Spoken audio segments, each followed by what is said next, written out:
Agaliwo ku Kadaama eyakwatibwa baba n'azaala omwana. Wenjogerera essaawa zino mama anobye mu maka. Mama anobye mu maka agamba tasobola kufuma na mujja we nga Kadaama ekyo kikafuuwe. Mama ono apaakinze ebintu bye. Asobola okuba nti ate ava mu maka gano. Wabula abadde apaakinga ebintu bye agenze okukebera nga emu ku nekkireesi ye ez'ebbeeyi tagirabako. Emu ku nekkireesi ye ez'ebbeeyi nga tagirabako. Nekkireesi ye mbu ya golodi mbu nga tagirabako. Mama agamba nti nekkireesi ye eno erabika yabula olunaku Kadaama lwe yafuluma ng'agenda eyo ku embase oba ng'atolosebwa. Olunaku nekkireesi lwe yabula. Era wenjogera essaawa zino ne mama agenze ku poliisi kuggulawo omusango okuba nti nekkireesi ye yabbibwa. Famire ya mama ono etudde okuba nti batula mu nsonga za mama okunoba kwe babyogeremu. Famire ya mama etudde, famire ya baba nayo neetula basobola okuba nti babako engeri gye bagonjoola ensonga zino. Naye Kadaama mwongere okumuteeka mu ssaala. Mwongere okumuteeka mu ki? Mwongere okumuteeka mu ssaala. Kuba kati mama naye ayagala kuba nti ate akyusa bintu. Naye wenjogera ye ayagala kusulawo tawulo obufumba abuddukemu tasobola kufuma na mujja we nga Kadaama kikafuuwe. Nkusaba vidiyo eno kanjikutuuseeko. Naye nkusaba ogimpereka like. Buli ogilaikinga etambula ku sipiidi yagwo netuuka ku buli muntu. Vidiyo yiyo. Baganda bange mwenna abali ebweru nammwe abali ne Uganda. Njabasaba muganda waffe ono mumuteeke mu ssaala. Kubanga buli lutya yayinza okulowooza nti alwanirira kinene naye ng'ate yandyezaalira obuzibu. Omukyala agambye olwaleero nti agenza okukeberakebera mu bintu bye okwambala nekkireesi ye eya golodi nga tagiraba. Agenza okukebera mu bintu bye okujja nekkireesi ye eya golodi okujambala nga tagiraba. Naye ng'ate yasembayo okujambala olunaku mwannyinaffe lwe yafuluma. Era lwe yasembayo gikubako amaaso. Kubanga we yagiteekanga yalinga agiraba buli waba agenda okwambala. Obudde buno wandigyamu emisango emirala. Ekyokubiri ekyo kizzeewo oluvannyuma lw'okubeera nga mama abadde ali mu kupaakinga ng'anoba. Kubanga family meeting etudde nga omwami baba agamba yaliredde okubeera n'omuwala ono Kadaama.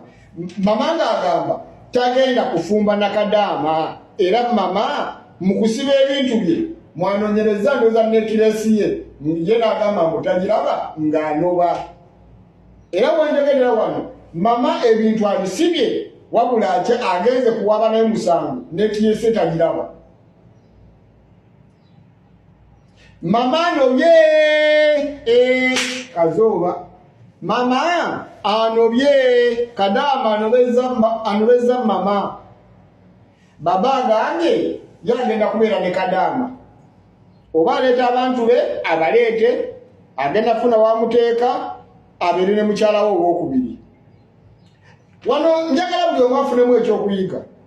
Kadaama alemeddwa okufuna amagezi agategeera. Simanyi oba aliwo amufuira mmindi. Alemeddwa okusalawo ekintu kimu nti eyo gyali si nsi ye obudde bwonna basobola omutuusaako ekikyamu.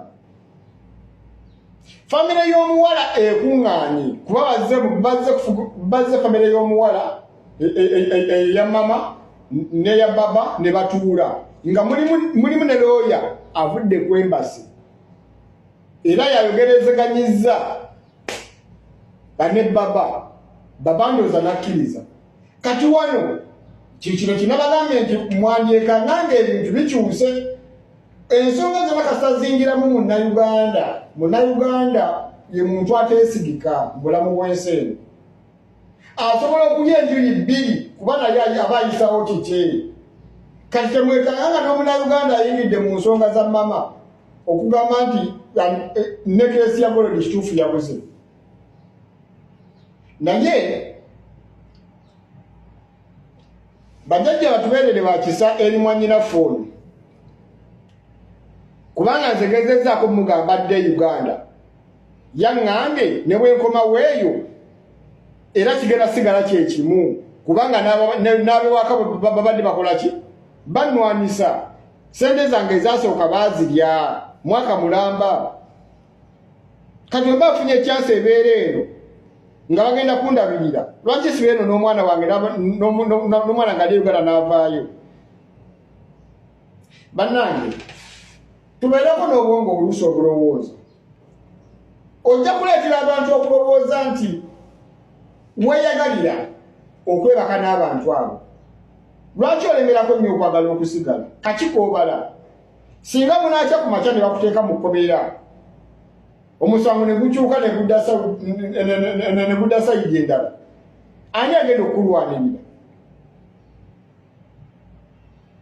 baganda bange tubeere n'ekyokuyiga mwanyinaffe embeera nno eyinza okuba nno ng'egenda ttabuka kuba yayinza okulowooza nti afunyeemu nnyo ekisooka omwami mulwadde ekyokubiri alemeddeko mu kifo ky'okudda ewaka mu kusooka yagamba nga ayagala kudda waka na mwana we omwana bamugambye addeyo naye okitegeera Kadaama alemeddeko ayagala sente zonna agambye 150 zonna bazimuwe kyokka ne baba naye yabadde alemeddeko ng'agamba omwana we tagenda jjukira nti kooti yabagamba omwana alina okufuluma nga wezeza emyaka mumeka 7 ate ng'emyaka egyo 7 babadde bonna mu bufumbo jjukira nti obufumbo simanyi oba obweyo waliwo obufumbo obutukuvu bugenda kubeera mu mateeka oba batandika okubala nga bakeewasa ne babalandika nti obufumbo butandise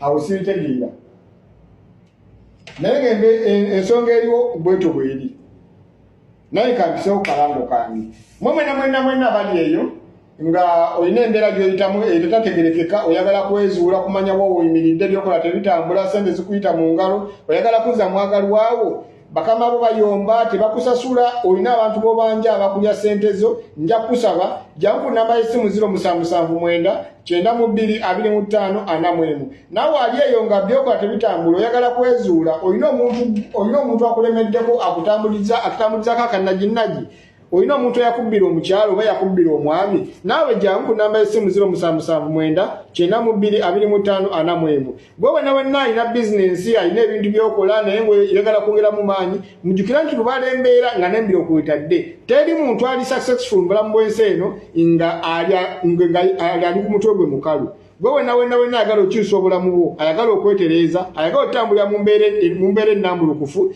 jangu tutambuze ensonga oba tukole ku nsonga jangu namba y'essimu 0779 922541 baganda bange wano nange wembasabira kubanga namugambye tukole live ajje nangamba nti kuliko abamumanyi abatayagala bamanyi nemugambe ekifaananyi kyonna kiteeka nengamba bayinza okuteeka kasanti yani nti yenze oba okitegeera kakati wano baneewembuuliza live agiganye agitya okitegeera oba alina byali yakweka oba simanyi kwegamba kikiri mu muntu gwa muganda waffe Kadaama ono nze ogwange mukoze bannange naye nga zo results zafulumye DNA omwana wa baba naye nja basaba yenna ali engo osobola okwogerezeganyako n'omwana ono asobole okulaba nga adde waka ekya sente si kyekikulu $1,000 bazimuwange nge nazo kasaba muwa kyansi n'agenda n'omwana kubanga buli kimu kyakoleddwako okitegeera buli kimu kyakoleddwako okuleka nga yagamba nti ayagala kubeere n'abeere mufumbo naye ojja bbeera eyo bakuteekeko embeera weewaawo kale banne baganda wenna aloota ebirooto byotategeera nga tomanyi makulu gaabyo era nawe jangu nkuvunulira ebirooto byo nyongera okubategeeza nti buli nsonga yonna gy'olina ekuluma oba ebeekusojjanya nsobola ogikulako okuleka ensonga eri emu yokka gyesikulako y'ensonga y'okutta naye ensonga esigadde zonna nzikwasaganya nja kusaba yita ku namba y'essimu 0779 922541 twongere okugoberera ensonga tufune ebyokuyiga ate era nga wesabira muganda waffe asobola okulaba nga ataasibwa.